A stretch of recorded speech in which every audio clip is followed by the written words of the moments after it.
안녕하세요. 정옥임입니다.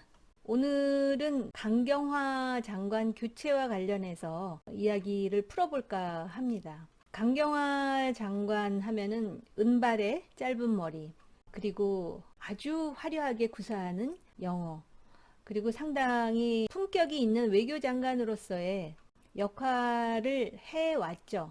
물론 여러 가지 비판도 받았습니다. 처음에 임명 과정에서 뭐 자식의 시민권 문제에서부터 시작해서 또 얼마 전에는 그 남편의 그 요트 구입에 이르기까지, 그 외에도 외교부 내에 여러 가지 그 사건 사고들이 있었어요. 특히 뭐 성추행 관련해 가지고도 그런 불미스러운 일에도 불구하고, 그리고 외교부 장관으로서의 뚜렷한 족적이 없이도 굉장히 이렇게 생명력이 길어가지고 사실은 5년 내내 장관할 것이다. 그래서 오경화 내지는 뭐 K5 같은 별명도 있었거든요. 더군다나 문재인 대통령이 강경화 장관을 굉장히 신뢰하는 것으로 알려져 있었습니다. 그래서 독대도 가장 많이 하고 가장 밥을 같이 먹은 장관 해가지고 이름을 올린 적도 있었는데, 아무튼 교체가 됐어요. 정의용 외교안보 특보로 교체가 됐는데, 정의용 지명자의 일성이 한반도 평화더라고요. 결국은 대북 정책과 관련해 가지고 문 대통령은 지금 북한의 핵 능력 강화라는 사정 변경에도 불구하고, 사정 변경이라는 거는 애초에 김정은과의 정상회담에서는 마치도 핵을 다 내려놓을 것처럼 그랬었잖아요. 근데 지금 정확하게 북한이 아주 노골적으로 핵 억지력에 대해서 강조함에도 불구하고 대한민국의 외교 정책은 변화가 일도 없겠구나 하는 걸 그대로 보여주고 있죠. 그러다 보니까 정의용 새 지명자로의 교체는 그야말로 돌려막기, 그나물의 그 밥, 회전문 인사, 이런 비판을 받아도 하나도 이상할 게 없다고 생각을 해요. 그런데 제가 강경화 장관의 교체를 얘기하는 이유는 김여정 때문에 그렇습니다. 북한의 김여정, 김정은의 동생. 얼뜻 보기에는 여리여리하고 자그마한 데다가 광대가 나올 정도로 얼굴이 상당히 말라있고 30대 중반밖에는 되지 않았고, 또 남편하고 애가 있다 그러는데 공개적으로 드러난 건 없어요. 오빠하고 케미가 잘 맞는, 특히 김정은과, 그래서 보필을 잘하죠. 얼마 전까지만 하더라도 2인자 2인자 그러다가 요번에 8차 당대회 때 2인자 아닌가 또 뭐 이런 말들도 하는데, 피는 물보다 진한 법인데다가 요 김여정이 굉장히 똘똘해요. 나이보다도 훨씬 익었다고나 할까? 왜냐하면은 그 북한의 독재 권력의 그 서슬퍼런 그 정치적 분위기에서 살아남으려면 자기가 똘똘해야죠. 공부도 잘했다 그러더라고요. 김정은하고 같이 어렸을 때 스위스 유학을 같이 했었어요. 그런데 이 김정일과 고영희 사이에 삼남매가 있었어요. 물론 다른 여성과의 사이에 애가 이렇게 있기는 했었는데, 그 맏아들이 김정철, 그리고 김정은, 그리고 김여정이거든요. 근데 스위스로 유학을 보낼 때 김정철은 사립학교에 보내고 이 두 남매는 공립학교로 보냈는데 김여정은 공부를 잘했대요. 근데 김정은은 뭐 공부 잘했다는 얘기는 없고 승부욕이 강했다, 농구를 좋아했다, 뭐 그런 정도의 얘기가 나와요. 그런데 아무튼 그 하노이 북미 정상회담 때 보면 기차에서 내려가지고 그 오빠가 담배를 이렇게 피려 그랬나? 그랬더니 그냥 얼른 이 재떨이를 들이미는 그 김이남, 마치도 입에 혀처럼 너무너무 잘하더라고요. 아마 그 고모부인 장성택의 말로, 그리고 그 권력의 속성, 자기 오빠에 대해서 누구보다도 잘 알고 있는 사람이 김여정일 거예요. 그렇기 때문에 제가 볼 때 김여정과 김정은의 관계에 대해서는 우리가 속단해서는 안 된다라는 생각이 들어요. 근데 이 여리여리한 몸하고는 상관없이 말본새는 정말 거의 입에다가 아주 걸레를 딱 물고 있는 것처럼 굉장히 거칠어요.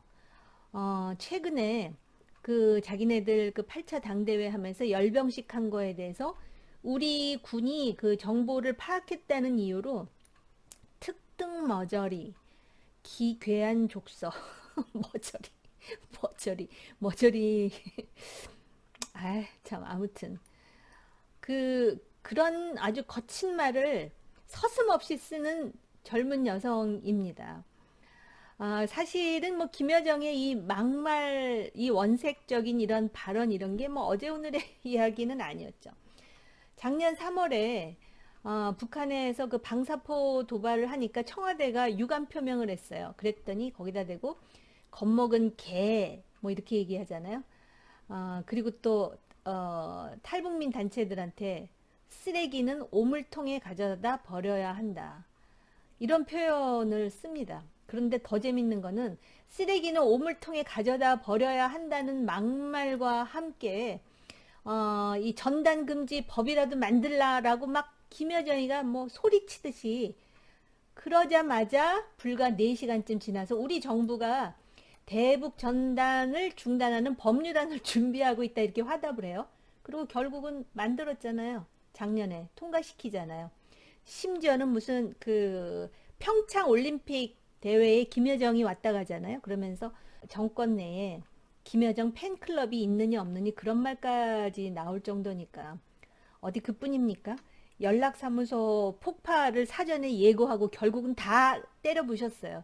그랬는데 대한민국의 외교위원장인 송영길 의원이 대포로 폭파하지 않은 게 어디냐 이렇게 한마디를 해서 빈축을 사는 정도가 아니라 참 한숨이 나오는 그런 상황을 만들기도 했어요. 그 중심에 바로 이 김여정이라는 인물이 있거든요.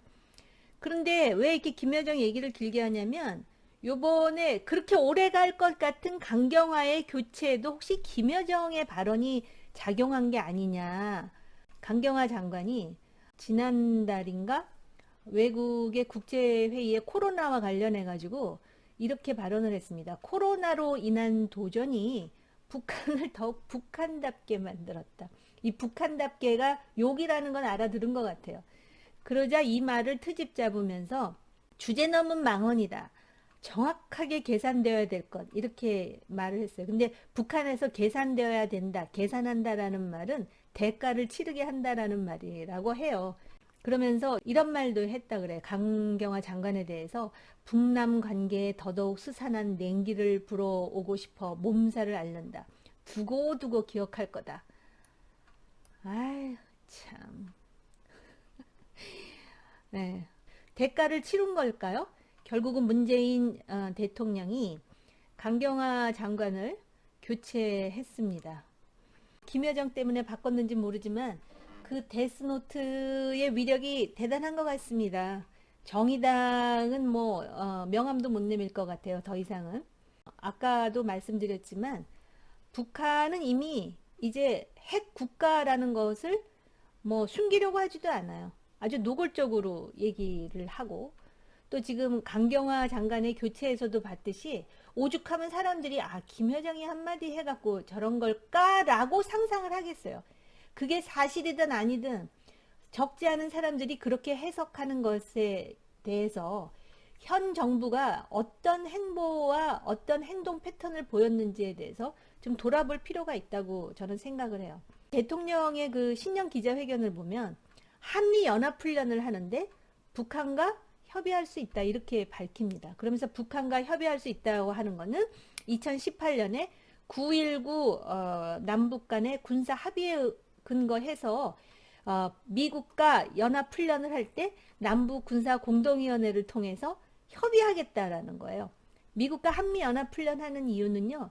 북한이 도발할 위험성 때문에 우리가 도발에 대비해서 훈련을 하는 건데 그 훈련을 북한에다 대고 우리 미국하고 훈련할 건데 너희 어때 하고 물어본다라는 게 이걸 협의라는 표현을 쓰긴 했지만 이게 가당키나 한 일입니까? 더군다나 2018년에 9.19 군사 합의를 이룰 때는 적어도 북한이 핵을 폐기할 것이다라는 그런 희망 고문을 상당수 사람들이 공유하고 있을 때지만 지금은 8차 당대회 때도 그렇고 핵 능력을 강화하겠다 뿐만이 아니라 무슨 뭐 SLBM 뭐 ICBM 해가면서 이제는 한반도를 넘어서 동맹국인 미국까지 겨냥한다라는 그러한 입장을 서슴없이 드러내거든요. 동맹국인 미국을 겨냥한다라는 것에 대해서 우리가 왜 이렇게 신경을 쓰는 줄 아십니까?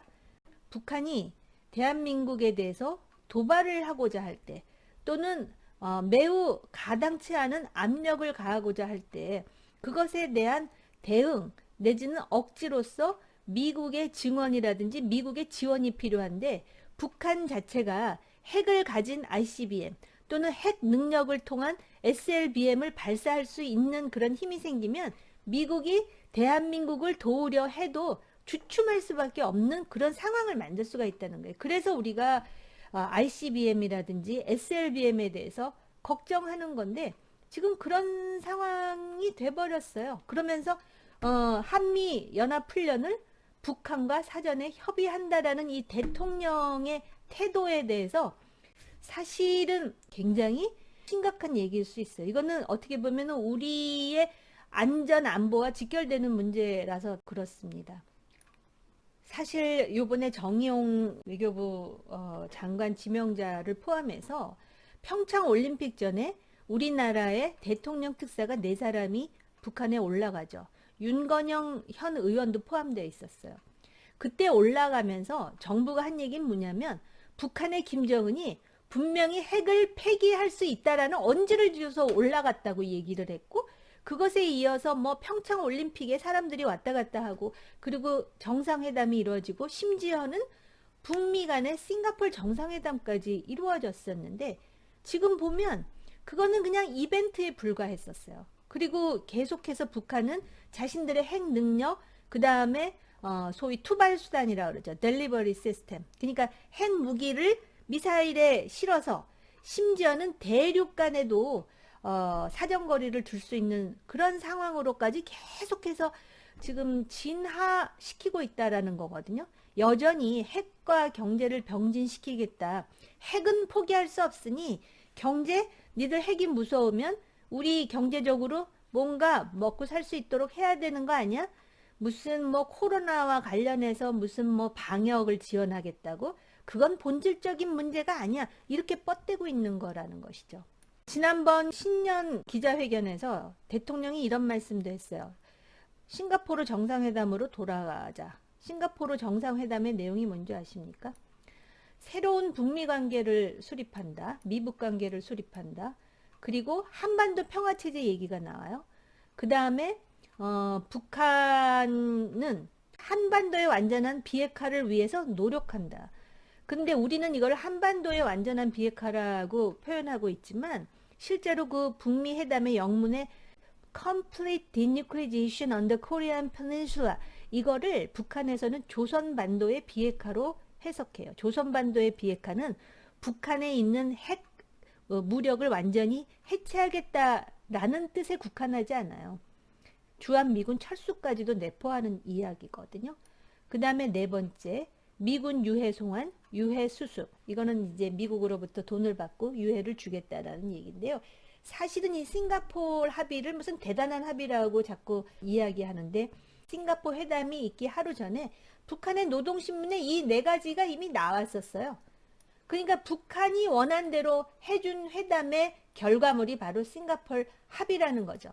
그러니까 실제로 북한 핵을 어떻게 폐기하겠다라는 내용은 하나도 없이 완전히 그냥 트럼프가 정치적 쇼맨십을 발휘한 거예요. 심지어는 동결 플러스 알파 얘기도 없었기 때문에 그렇습니다. 그런 상황에서 얼마 전에 윤건영 의원이 이제 김정은이 답방을 해가지고 뭐 남북 정상회담을 해야 되고 시간이 얼마 남지 않았고, 이 집권층의 머릿속에는 남북 정상회담을 통해서 국내 정치에 반전을 시키겠다라는 생각이 거의 100% 차지하고 있는 게 아닌가. 근데 북한에서는 남북 정상회담을 남북 간의 현안을 푸는 문제라고 생각하지 않아요.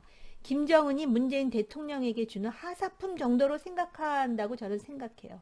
우리 국민들께도 꼭 한마디 하고 싶은데요. 전 정말 이해할 수가 없는 문제인데, 지금 완전히 북한 핵의 인질 상태예요. 체제 경쟁에서는 우리 대한민국이 승리했음에도 불구하고 북한 핵 하나로 대한민국의 모든 재래식 병력이라든지 첨단 방어 체제가 무력화될 수 있어요. 그런 상황임에도 불구하고 만에 하나 남북 정상회담이 이루어졌다. 내지는 김정은이 뭐 코로나 문제가 대충 해결돼서 답방을 하는 상황이 되잖아요. 그럼 여론이 반전될 가능성이 되게 높아요. 우리 국민들의 그 끓는 냄비 속성인지 아니면은 그 남북 화합에 대한 민족적 열기인지 그건 잘 모르겠는데요. 현실적인 냉철한 생각이 필요한데 저는 그러한 정치적 이벤트가 올해 또 이루어질까봐 나름대로 상당히 걱정을 해요. 미국의 존 F 케네디 대통령이요 이런 말을 했어요. 내치를 잘못하면 선거에서 지면 그뿐이다. 그런데 외치를 한번 잘못하면 단순히 선거에서 지는 것으로 끝나는 게 아니라 우리가 다 죽는다. 굉장히 울림이 강한 말이고요. 어떻게 보면 한반도 현실에 이것처럼 우리의 머리를 때리는 가슴을 울리는 말은 없을 거라고 생각해요. 우리가 사실은 지금 여러 가지 국내 정치의 소용돌이 속에 빠져 있지만 적어도 우리의 안보 현실이 이렇다는 것에 대해서는 중심을 좀 잡아야 될 것 같고요. 특히 국가 안보의 중요성을 인식하는 보수라고 하는 헌법주의자들, 법치주의자들, 그리고 자유민주주의에 대해서 의식하고 있는 상식 있는 사람들이라면 이 문제만큼은 좀 심각하게 생각해야 될 주제라고 봅니다. 어제 제가 제대로 된 예고도 없이 스트리밍 테스트를 해봤는데요. 호응해주신 많은 분들께 우선 감사를 드리고요. 스트리밍을 점차 늘려가도록 하겠습니다. 그리고 미리 여러분들께 커뮤니티를 통해서 알려드릴게요.